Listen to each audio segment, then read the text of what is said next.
Hello everyone, and welcome back to another week of our Lawrence Summer Camp. I'm Sam, your camp instructor, and I'm so excited to be back with you for our third week of camp. I hope you guys all had a wonderful holiday break. I hope you enjoyed our stained glass project yesterday, and I hope you're as excited as I am to work on our cave paintings for today. So before we go ahead and get started, I want you to think about communication and the way we interact and talk with those around us.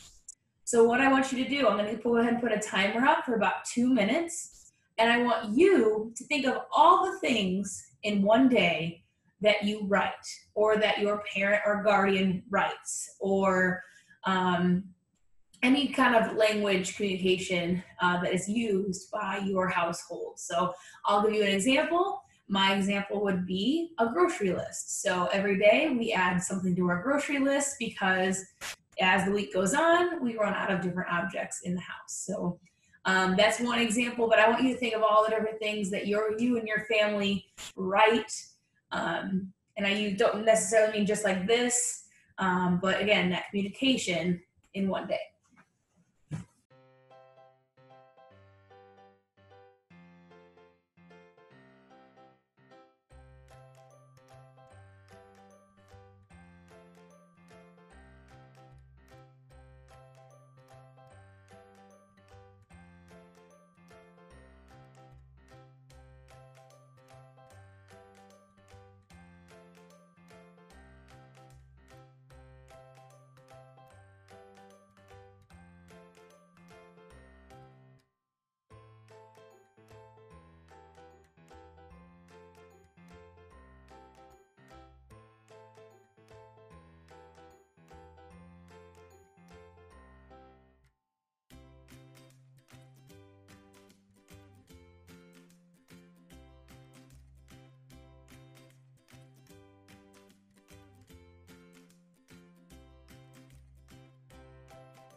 Okay, so a couple of things you could have came up with, or that I thought of, would be something like a text message. Sending a message to a family member or a friend just to say, hey, what's up, or ask a question about the day ahead. You could also have mentioned writing down notes for work or school, so if you're taking school notes. You could have written down emails. All right, we're always sending emails to other people. Maybe someone keeps a journal in your family. Others might use writing as some kind of creative outlet. It might be something as simple as writing down Post-it notes or reminders. The list goes on and on. So there's plenty of things you could have brainstormed about the way we communicate. Now, we're gonna be working on our own cave painting art today.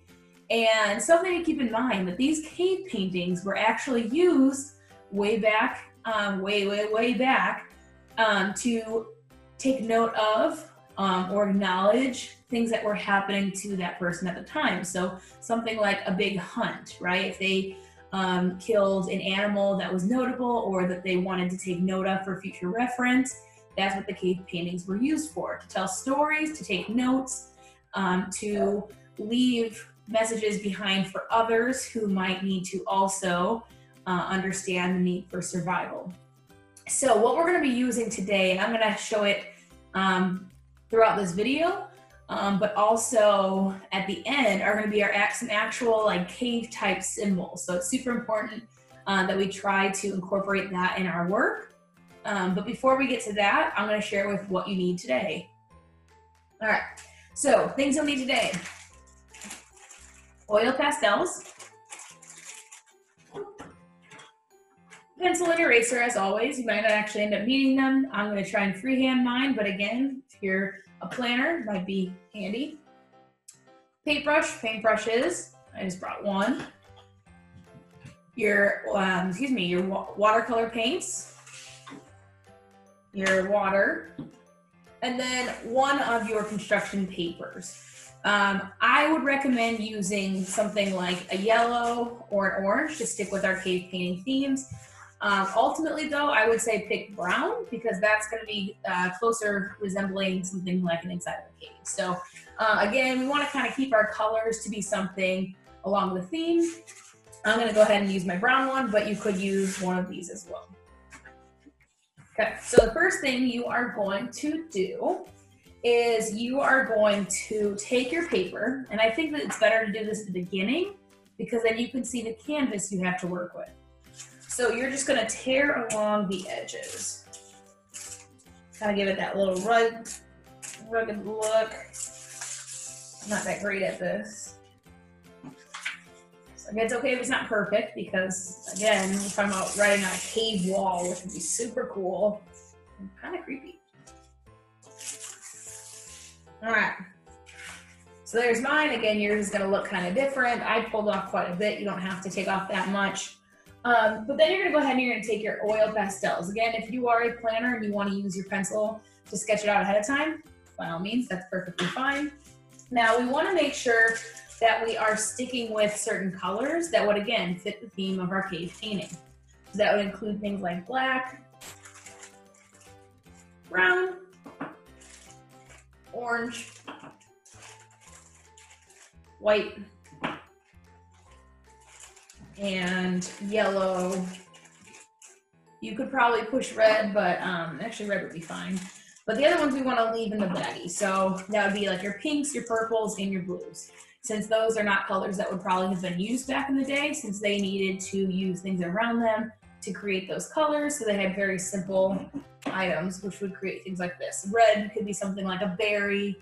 Other stones or rocks could be used to create the white or the black. And then we also have like something like a flower could work for the yellow and the orange. So again, keeping it simple, keeping it back in the day. And then you're going to use, like I mentioned before, we have some symbols. Feel free, Google has a ton of options as well, but I'm going to go ahead and share this one with you. And we'll also play it in a second for you guys to pause on as well. So you're going to use your symbols. I'm going to pull mine on my phone.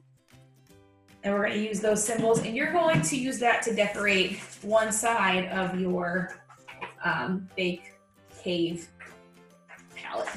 I think you can try and use it as a story. So if you are inspired by one of these symbols and you want to kind of write out a story using only those symbols, by all means, that's fine. If you want to just keep it random and keep it playful, that's fine too. It's okay if it's not perfect. I know these are not symbols that we have used or practiced before. So the reason we use these symbols, remember, back when cavemen were roaming around, they didn't have the language that we have today. So a lot of things were very, simple, and they used pictures instead of words. So they didn't have the alphabet like we have, which is why you notice there's a lot of animals or depictions of people. So kind of like stick figures, because they just drew it as they saw it to try and communicate to another person or to themselves in the future what they were witnessing or what they wanted to convey throughout the time. So I did like a little guy with like some kind of hammer looking item. I have a foot. I'm doing like a sun. I'm gonna do an animal of some sort. So I think I'm gonna do, on my symbol, I can see like a little bit like a giraffe. I'm gonna do that, I think. And I stuck with black, but if you wanna go back and use other colors you can, like I said, to stay away from those purples and blues and greens. I might add in some colors. Oops. So again, I did it with black, but I'm gonna go ahead and go through and add some other color touches to mine as well. Again, it doesn't have to be perfect. Remember, these are cave people writing on a wall of a cave, not an easy task, especially for someone who, you know, this is all they knew how to do in terms of communicating, so it doesn't have to be perfect. Okay, so that's what mine looks like right now. Again, I didn't go crazy with color, but I did put some pops of yellow, some red. You can see I colored the bug white. And I'm gonna go ahead and put these away for now.